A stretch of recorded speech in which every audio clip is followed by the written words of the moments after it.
Are you a fan of Warhammer 40k? Do you love Space Marines, the Tyranids, Orcs, Chaos? Did you know you could invest in the future of that entire enterprise? That's right. Welcome back, everybody. I have been a fan of Warhammer 40k for a long time. As a matter of fact, I remember I lived in Italy. I was in high school in Italy, middle school, high school. And I found these books in the little army shopette store. And I said, wow, this is cool. These big suited men, jacked burly men. And they have big machine guns and they're killing aliens. And there's this whole universe. And I started reading the books and I fell in love. Okay, you ever read about Gaunt's Ghosts or, all those other super cool stories? Well, Warhammer is apparently still this huge popular thing. Because I read the books back in the day. I never played the tabletop game. But it's grown into this massive thing. And it's even a stock. Like, you can invest in Games Workshop Group, which is a Willy Wonka English company. Now, if you look at the stock's performance over the last X amount of years, it's blown it out of the park. It was trading for $4 per share in 2008, and now it's $117. So if old Chris Bell had bought Warhammer stock when it first went public, which is something I would have done just for sentimental value if I actually cared about individual stocks back then, I would have made an absolute fortune. So why is this stock up so massively? Okay, well, there's a couple reasons, in my humble opinion. Number one, it's a very profitable company. We're going to look at the financials in a second. But number two, it has a very, very powerful moat, okay?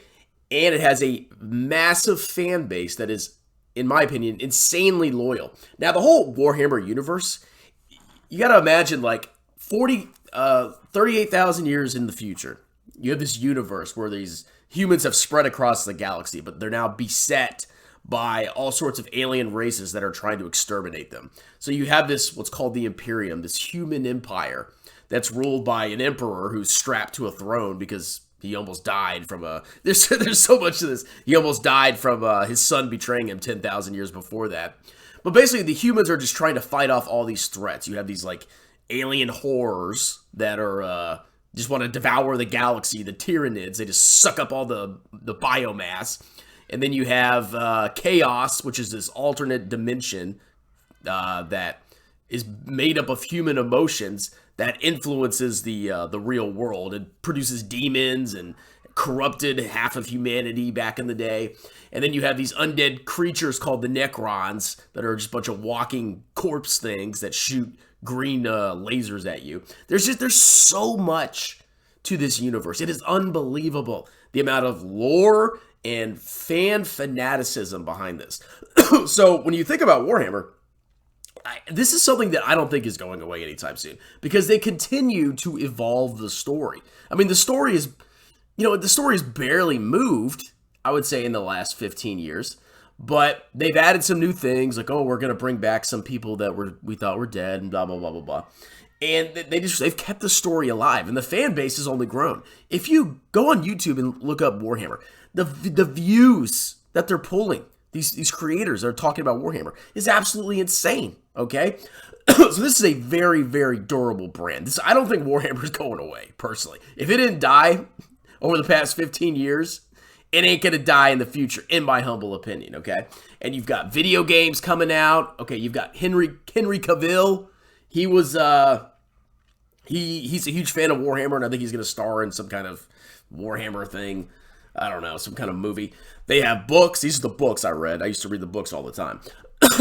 Not anymore, because it's mostly just like killing and death. It appeals to young men, basically, but a lot of these don't have very in-depth plots. But the core of the company, it's not the books, it's not the video games. It's this tabletop game where you can create these armies, right? They manufacture these things, they sell them to people, and people can like paint their own armies, and then they can go places and battle other people. This is like the core essence of what Warhammer is all about, which is funny because my whole experience with it has been the video game, this one, Dawn of War, and all the books. I've never played the tabletop game, but these things are people will buy them up. They'll buy them up and they will play these games and they will go battle their friends. So it's an amazing company with an amazing, strong, powerful moat. Okay. Now, if you look at their financial reports, you can see this is the most recent one I could pull up. They, at least recently have had revenue growth. Their gross profit has gone down a little bit. That's fine, though. But if you look at their operating profit, that's gone down too. And their profit attributable to the parent, the bottom line profit, they're still a very profitable company. As a matter of fact, if you do the math, their most recent bottom line profit margin for the last 12 months, or 6 months, excuse me, is 29%. That's a very profitable company, okay? Now, the company's being impacted by some things. Obviously, there's inflation, everything, all the costs are going up, and then we have the war in you-know-what, in Ukraine, well, it's too late, Ukraine, which has actually hurt some sales, because some of their sales came from Russia. And, all sorts of things, like Brexit, all sorts of things have impacted this company, but despite that, their moat is so powerful that they've still been able to grow revenue, and they've still been able to be insanely profitable. Like, they're doing pretty well, okay? At least from a profitability standpoint.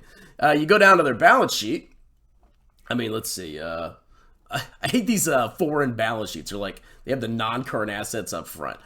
So if you look at their assets, their current assets, they have a lot of liquid cash. Okay, they have cash equivalents of 85 million pounds.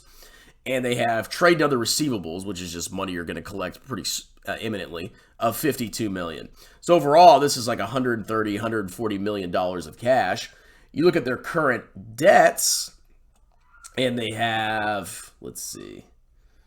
This is such a weird balance sheet. I don't even know how to read this. Okay, they have, they even give it to you, net current assets. So they have net current assets of 126 million. So basically, they're not going to go bankrupt anytime soon, okay? And overall, their equity is doing great. They're making profits. Their retained earnings is growing. Their capital count, their share capital count really hasn't changed. I mean, it looks like they've issued maybe a little bit of shares.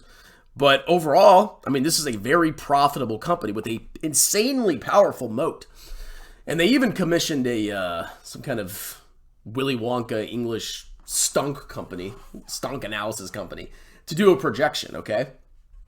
And I don't know if this is biased or whatever, but this at least gives us indicators of where this company could go.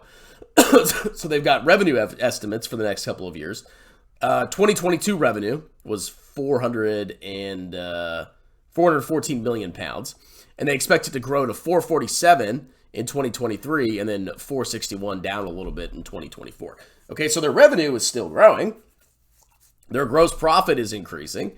Let's see. Their operating profit is projected to go up pretty significantly.